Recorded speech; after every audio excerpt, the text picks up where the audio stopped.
Gầu dây rau bên này có, đó khơi mặt tiền lục coi, yam mà đi nát tết khít đắng tàu rồi cái, khơi sum sa cái mà mang đi nông mà bàn về đi, lại cái đi mà bàn cái đi thà đồ phải bạ, đó ngay xí na, khơi sum khơi family je, mà thêm cái tàu rồi cái sum sa cái nó mà thắc khá là inne, project khá là hết.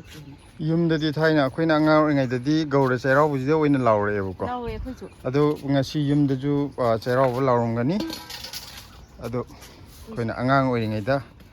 Serau lau du ning sing boi na Ngasidi mathil yam da bada ani ahum dang tawraga haung na chathoke adugi ahambada yendem hekpa hana thole Ngasidi yendem oi iron da jen Ngasidi merames tawdine Ngasidi nga yaw da bi tawge akhodi serau ji yum dang ta nga yarok te buko khoi di nga adum tawre ado nga yaw buna mamang da nong pan bada tawgre ngasina nga yaw da bi oina tawre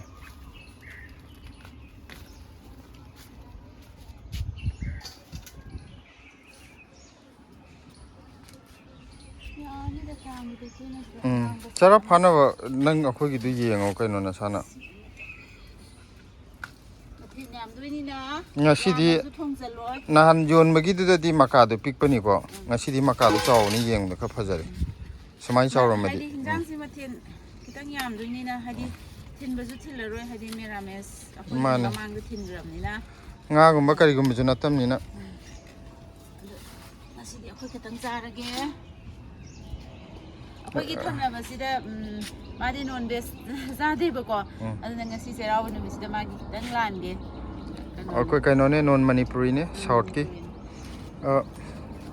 kapai si matu mani he irom ba hap ka ra pen ko laga nang kaino samputa hap na bo kaino ju complex he ka ha ni irom ba ji da di hapro ye ko complex ma nang khar kan mani na khoi imlo na je irom je ma mahong te tangandri bako adaman ta di ta ba irom ga ha da irom si kamai magon da khidang pi ge tawa adum manam kan badi sa ba haite ba nakupi gumba complex gumba je haite bako sa ba marui mapang gumba mamang du uti pi bako akhoi na uti da marui nakupi kai ka mayam hapado adama je smell je akan ma na mi kai nga da harapa adama sidi kaimta hapta bida mangal uti oin tawge soda su yam hapo khudi soda yam hapo su sa deba adum try to hange adum mathel se uti ma tawrage degi kang aw ma ngawrage pani sana ma sana ma kitang thongage champhut ama tawrage papfor ama tawrage lai thadokadaba natamnina mayam mathel taruk ado khwaidagi maru oibudi akhoi nahan chairau numita uyen laitadana uyen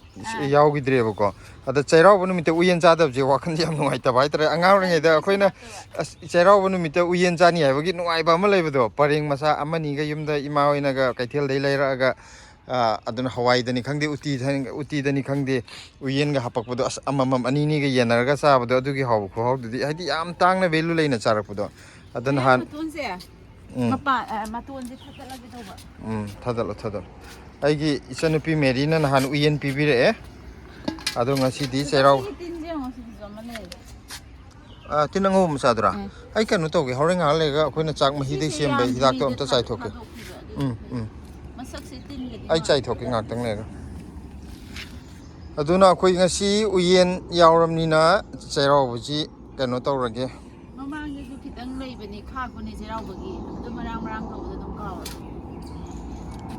uyen yawdabje chairau mapung phadi ai kap thoke wo laijajan hoji kap thoge ngasidi la latun macha ahum amage hege akhoi thajabala je aduga la da sathage me upun je nong ta gi bagi ni si hadi nahan sonda sangba amaga leire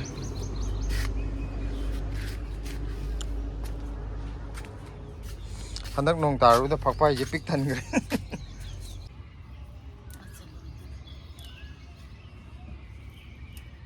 Size sinju zabda di hawra da uni haima amaju kana nom je thogle e aina dress e go ubada mana mama gi dress ado thoi thoi ni hele phajaba asai jam te lepo namke thoi thoi ni hen gre Mama panik sela kakhat khibdu da mana as mama panik sela aiju ka ha kumde gimne du sela kakla pon Lesi gi dress phajaba hairaga di akhoi maidai dress ne ba ko aina ga selak ko se lesu ne dress phajaba se de heta haiba lesi akhoi ni gi dress phajaba di akhoi gi maidai gi dress se tare ko ke yam phajai ye lo si mangon ne yam na pa e haba sugat kana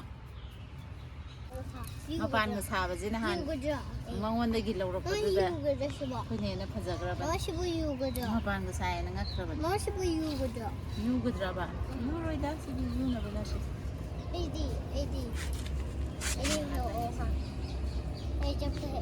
si ko la sa su ya ni ho yo thoi thoi jo am tang he ki he lo sa to mana do kamai he ka de tak pi matoni that pe de mana do he ka do maka do si phije angang gi mana kisi ge je loi ki ba hai gare kisi ge je to so si de to si gi je hani shek to jing do to mai he ka do khitang kan yare ai matoni that khro gam to yare se yare atai di mama to holo matoni that khro akhoi si gi morok se phajana pan mani ko yamna chi morok se thabe ai handak so mu mayam pan ba hore masam sam sam mayam si jaga kano to re tam mai mayam jeng haidi yam pan ba morok to oi ba si je yum da jo maru khara pi thokhi ge ima hoi da hingon thana mathang de lo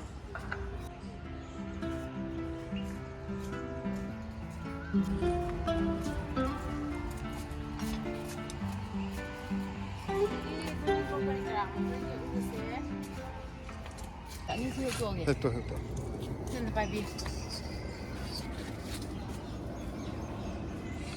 Sanaga kamen ba masika ga ma kangong thagi hai. Angang hi pe de hera me si de napaki na Ka sukai de napak pi di. Mi usop ta thau ye sina dai na. Ado akhoi di chana ne lai kat pa nate nga yaw roi ha bu khakta ni kaim kai di nang hapning ma roi ha pu kai dro.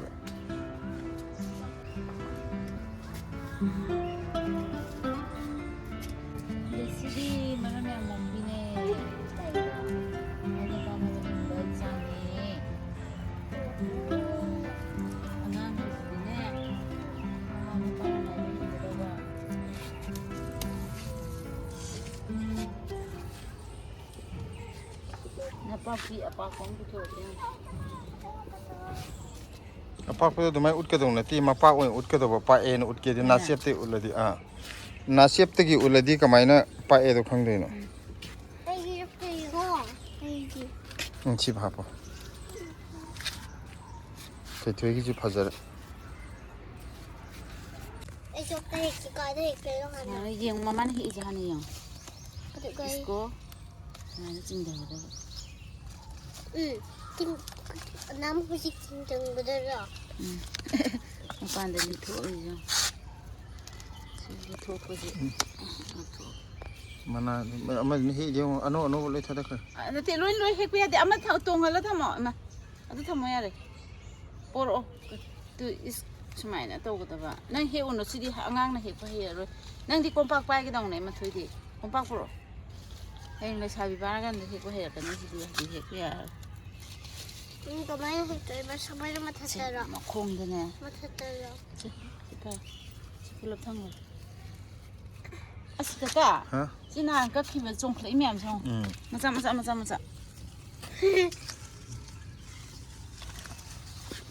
duga mayam special oi ba mu lake ko yam special oi ba mu lake ko mayam to si je lom bane mamang da ju lom ba kitang hun ba da kano tawraga akhoi chawdi chawraga kitang ka mu ka wang akan da oi ngam da na to khra ne lo si gi ba sar ko da ada handak chana ba ichen merina ka lom khra pirak po da aina makup ta da hunjan ba aduga handak ti tu mapan la ka dori mapung pha phar sida gala ije natro natun loi la ije di loi la abane ba tu sila tu yam chaw tu sila tu si da la Sila tu sida. Hoi na sida lay re na tu. Oh, adu na mukha. Adu jauba. Adu ko sida. First. Se mana ari bu he. Yare blesi. Sumaina lom ji jo handak mai pak na. Thare adu he hongtok tri jina chagong nei he hongtok bu da mamang da lo sigi bu da sigadra na. Dum lay ra. Hogjar janon mamang da phajana hongtok tha gen thar bu da lo sigi bu ko.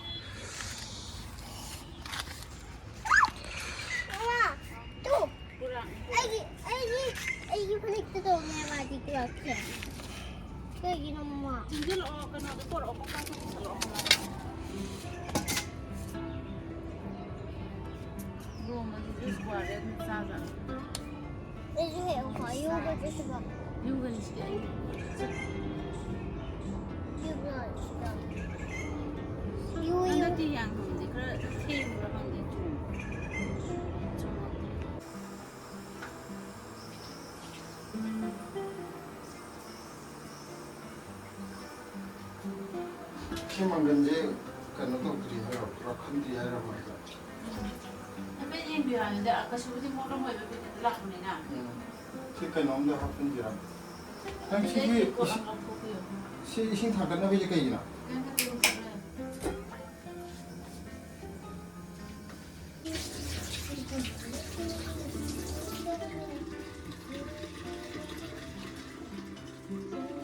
amor jauh deh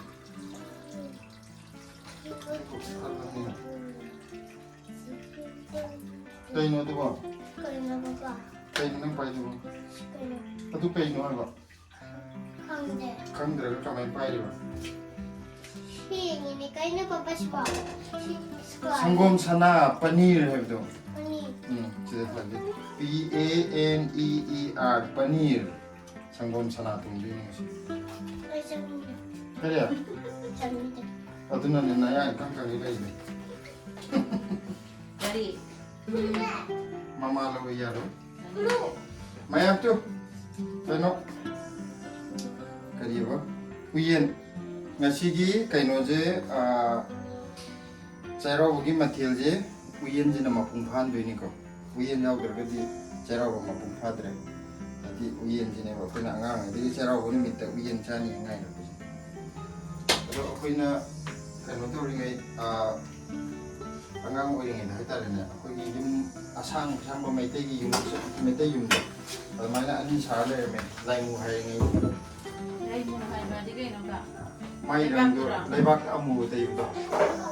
Jadi leibak amu tu leimu na aku ni turen mapan lagi leibak pacar muri tu tu. Adu ke udu ni apa tahu macam aku cina ujung tahu. Ada kita laga cara apa hayang cina habis lagi tai apa orang ni. Kaya dan tai tu siapa? Falang tadi ni jung diloin mapan manun. Anak yum je hadi aku time gidi yum mong kak jaksang adu tongan deh. Pura yum jang kita kau maning thang besar kita jaksang oi deh ni apa yum jigi. Pada yang yum na sagra ga. Auga hadi sahi carun ni kopi tu yum. Sahi tu mah loin na mira kasan ba muasan ba hadi lewat yum ni na tuna kanu tu bidana. Ada cara kau mula kau jadi yum je pungang lang deh ni hadi macu tu tai je bagi ba yum sunu hai kan nak kita nak kita. Mana lai muji pe udah tay durin, jum je amu langtri langcani cerau. Loin nama. Loin mau bukan. Kau ini lekai tu loin nama main loin tay tu apa? Ayam na tay ning ado kayak nona, mi kerap perak tahu. Kau pun tay terus ayam benar di tay. Siap na sahaja kai tu di kutek pe ay lekai tu ama ni ga lay ba tu dia nak kesulitan dia. Jadi aku lekai tu dalan ahan bagai jadi aku imabuai ki ugi dalan tu. Adu aku ni dalan aja tu dekam ni. Adu ujuk lagi di midi kana deh. Hai ayam tu pun tangan ada di mana tu video kita lahu gitu ni. Aku ni head pol aku di dalan aja adu dahan ulen. Cuma bazar ni building ni aku pernah tongan berada. Lekai tak semua dalan saya kan tu kerja. Ada Ngasidi yang spesial loh ini satu dari je yang hawar ni. Yamna tahu malah nang kudai kesana na. Selana yamna hai na thongdori uti. Ado uti kan aja mangan uti jadi na. Nak kondo kan tu kau lu na tu kau pakai na. uti asang bajda neba mayam uti asang bahai hai tiyan tong nai je uti gi mahau ma wal wat padu i wari ado mangan uti ga uti asang baje uti asang bajne hele ba form ta gan dab je hai tradi mangan uti da di thoidok na kan to oi de atai gi ke sona ta manam khadam wat padu inda adu dani manam nan te da mahau je ni da wa ni manam ai mahau ne manam di name ka taning de cho nang na di nong ta thong dra ga uti jong ba yi nu du jong di param ne ai hai de yam thawai yang thong mi chero ni mi so yam lang wa ni sau lang ba nat chai chu pam lang dore sau lang na man sil ni de chimi ta thong da mo adu ta we da ta we mo hai ran thai na khoi na usop tum le sana ji dam usop ta di na wi dina sana soi be je ta na ri ba ni ko ni je kai ge soi be mo ngai ji di mo ai ba ne am na smooth oi do khoi ka di mo ro ba sa na ngam ru tung be aure ai ihan hana angang ngai usop ta kainogi hangam maru gi achar yaw podu first u nim tu da asmui usop ne nga yaw ro ha ga nga marum thong di yaw ni tok haun char ma tu da gi hangam maru adu di sucha saning gi as kaino si di na pisiam ba dra ama sa ba mai ba do khut na sa ra ga matum moin bor adu di matai do kidang ngai ba wa le soi ba adu tong no thoi thoi ke si anda disturb tor ko na ai ta hayo ge phone do yenga ga lai gno ba ai na kainom ta tau bi ro na hai ba da ne phone do yenga di ta de ba adu na loina mak thabak se si na loisin biraga nangi sidang thongkat bajdi thongkat ro na thanam bade bok ta tawngam dra ari ro na loisin dira mi jan tharo adu su nang loisin dam dam ma jana kangaugi khamen ga chana ga laire si marui na khu pije ke dongam na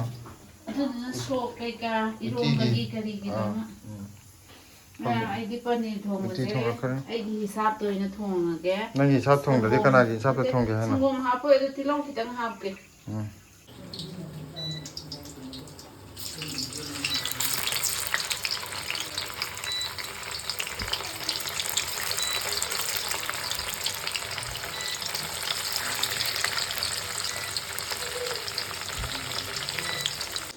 loire tauba kano khamen je mo hai patang tau thoke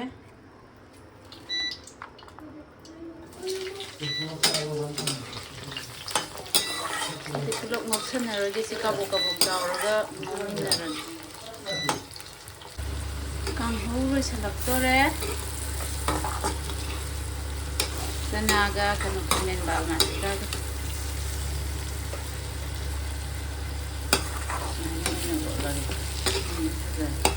ay nang khamen de hana kitang tau thok ne para tuoi dini Ngasidi akhoi atopadi injang di kanoni na nga chak yaw dam ni na mi kano da di pira roi gen hai bani akhoi yimlo na buje ma khatang pi ge sida irom bakhara laire duga uti khara ga sana thong bakhara ga bidai dra Kango. sanaga Kang. khamen ba nga sikaga akhoi yimlo na buje duna mahau khaina bra hina da bra na mamang gi uti do ma kya hina uti da din akhoi na nakupi ga kai akhoi din nungsi na bane mai am hapado ado ma di manam do kalle ha ma tin chak ta bani na ya sidai da akhoi yimlo na bada uti chakre mahau tangan ge tong ni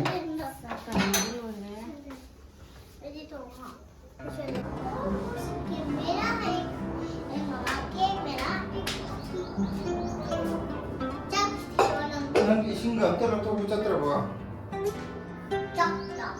cha ga mo do thune sa na ising glass ka lo to dra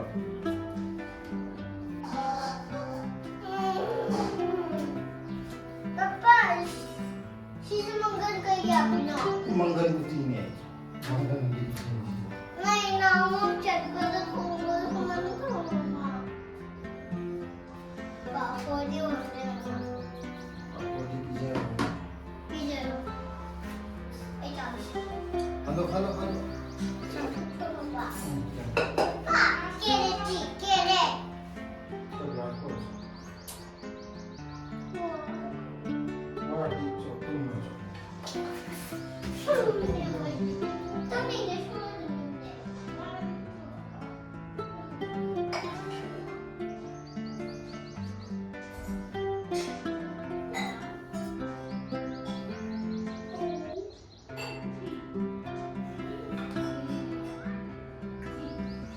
ꯑꯩꯈꯣꯏ ꯉꯁꯤꯒꯤ ꯆꯩꯔꯥꯎꯕꯒꯤ ꯃꯊꯦꯜꯁꯦ ꯁꯤꯗ 이하ꯟꯕ 우티 ꯑꯗꯨꯒ ꯁꯤꯗꯅ 이롬바 ꯑꯗꯨꯒ ꯁꯤꯗꯅ ꯁꯪꯒꯣꯝ ꯁꯅꯥ ꯊꯣꯡꯕ ꯈꯔ ꯑꯃ ꯆꯝꯐꯨꯠ ꯌꯥꯎꯔꯦ ꯑꯗꯨꯒ ꯆꯅꯥꯒ ꯈꯥꯃꯦꯟ ꯕꯥꯃꯁꯤꯒ ꯀꯥꯡꯉꯧ ꯄꯥꯐꯣꯔ ꯁꯤꯒꯩꯗꯤ ꯑꯣꯏꯔꯦ ꯉꯁꯤꯒꯤ ꯃꯊꯦꯜꯁꯦ ꯁꯤꯗꯩꯗ ꯍꯥꯞꯊꯔꯦ ꯆꯜ 소미.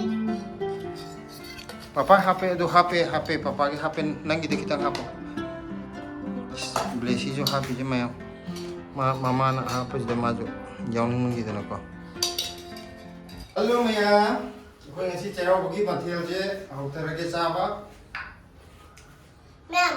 하웨 맴 하웨. ꯕ꯭ꯂꯦꯁꯤꯗꯤ ꯄꯥꯐꯣꯔ ꯇꯪꯈꯥꯏ ꯆꯥꯊꯣꯛꯈ꯭ꯔꯦ ꯃꯥꯗꯤ ꯉꯥꯏ ꯉꯝꯗꯗꯅ ꯑꯩꯒꯤ ꯑꯩꯈꯣꯏ ꯁꯤꯗꯩꯗ ꯁꯪꯒꯣꯝ ꯁꯅꯥ ꯌꯥꯎꯔꯦ 우티 ꯌꯥꯎꯔꯦ ꯀꯥꯡꯍꯧ ꯌꯥꯎꯔꯦ 이롬바 ꯌꯥꯎꯔꯦ 바포 야웨. ꯄꯥꯐꯣꯔ ꯌꯥꯎꯔꯦ 이리 점프 야웨. 우티 한 짠나도 ꯆꯥꯒꯦꯀꯣ 야웨. ꯃꯌꯥꯝ ꯂꯥꯛꯑꯁꯦ ꯑꯩꯈꯣꯏꯒꯤ ꯃꯊꯛꯇ ꯃꯥꯅꯦ ꯊꯥꯕꯗꯨꯗꯤ ꯁꯤ ꯍꯥꯏꯍꯧꯗ꯭ꯔꯦ ꯑꯩꯈꯣꯏꯒꯤ ꯂꯐꯨ ꯃꯆꯥ ꯑꯃ ꯍꯧꯕꯗꯣ ꯑꯗꯨꯗꯒꯤ ꯑꯩꯈꯣꯏ ꯆꯥꯔꯨ ꯑꯍꯨꯝ ꯊꯣꯛꯑꯦ ꯑꯩꯈꯣꯏ ꯑꯍꯨꯝꯒꯤ ꯑꯃꯃꯝ ꯂꯥꯇꯣꯟ ꯑꯍꯨꯝ ꯍꯥꯏꯇꯥꯔꯦ 우티 한 ꯆꯥꯒꯦ 우티 ꯍꯥꯎꯕ꯭ꯔ ꯌꯦꯡꯉꯣ ꯇꯦꯁ ꯇꯧꯕꯗꯨ 아기 띠.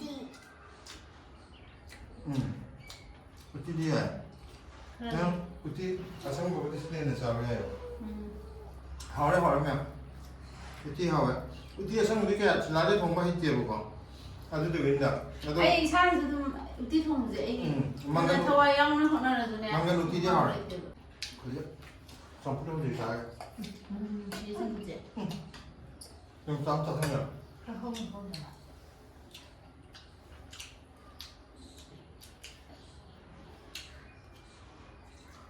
맴.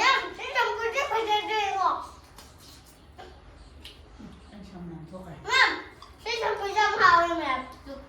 우바 맴. 맴 야웨. 맴 하우드레.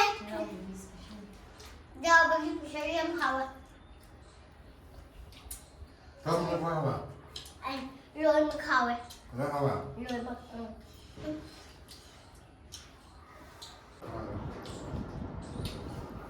근데 시나브로를 봐 나 우리 로션 할까?